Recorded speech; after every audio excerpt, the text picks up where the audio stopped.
Most of the time, when I don't like a food, that's the end of the story. I don't like it. I don't need it. I take any good-natured ribbing and shed it. Ew, no thank you. Have it all for yourself. However, there are a couple of things I have long wished I could enjoy. Let's start with tea. Watching people drink tea is torture. They have an endless variety of flavors, and the image of someone drinking that warm, gentle, golden, red, or green liquid while curled up under a blanket with a book nearby, it's just hard to surpass the relaxation and cozy of that image. True, I have hot mochas and chicory and hot chocolate, and those offer some coziness. However, the flavor range always feels limited, and coffee comes with an edge to it. Even decaf coffee doesn't mean no caffeine, just less. Herbal teas can satisfy the cozy without any caffeine. I've tried. Once I even approached tea drinking scientifically, which mostly resulted in a spreadsheet of failures. See link below for that experiment. And sushi? I've worked my way up from only cucumber rolls and California rolls to just about all the cooked fish rolls you could name. However, watching my husband down chunks of raw fish and exclaim with friends over the delicious buttery texture of a good salmon toro, I can't help feeling like I'm missing out. Don't get me wrong, I have tried over the years, but every time I have recoiled from the texture of raw fish. There's a lot that's about to happen in my life. We are 1 month out from flying to Japan and staying there for a year.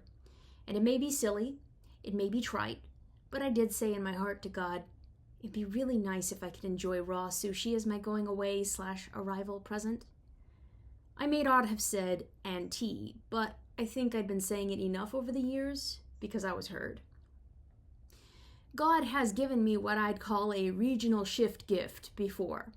For most of my life, I have been legitimately phobic of thunderstorms, diving for cover in the rare thunder and lightning storm that would hit Seattle or Los Angeles. However, when I moved to Houston, where thunderstorms are common and intense, it was gone. The fear, that is, not the thunderstorms. I remember arriving in the middle of a downpour. I looked out at the flashing sky and thought how beautiful it was, and I was awed at the rolling thunder instead of terrified witless. I thought I'd have to do months of exposure therapy, but the shift was instantaneous, and to me, that had all the fingerprints of a gift from God. So this time I explicitly asked him. Recently, I went out to a lovely place called the Tea Kettle Cafe with my mom. I ordered hot chocolate because, as I said offhandedly, I don't like tea. The server paused, then turned to me and asked, "What specifically about tea don't you like?" Serious deja vu. I had been cured of a misapprehension that I hated wine, just like this. So I explained that, to me, all tea tasted like hot leaf juice, barely more than lightly flavored water. She asked if she could brew me a cup, just to see if there's a chance I might like it. Suddenly hopeful, I accepted. The blend was called Daydreamer. Earl Grey, passion fruit, lavender, hints of rose and bergamot. When I sipped it, I was amazed. I would absolutely finish a cup of this and have another if I had any say in it. "How did you do that?" I boggled at her. And then I found out the magic trick that solves my entire tea problem. Double the loose leaf, crank up the honey. Per cup, I need twice the amount of loose leaf tea, brewed for at least 4 minutes, and when it comes to honey, I just have to open the floodgates. I took home a packet of Daydreamer and resurrected a prior purchase of hibiscus tea and brewed them under the new specifications. Both bowled me over with how good they are. Later, I picked up Calm Your Apricots from that same cafe, and once again, I was able to replicate the in-house taste at home. I like tea. I like tea.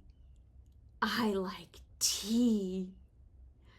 I sat there in the Tea Kettle Cafe as I tried cup after cup of different flavors, so happy that I was almost crying. At 35 years old, I got my wish. I like tea. Now, sushi.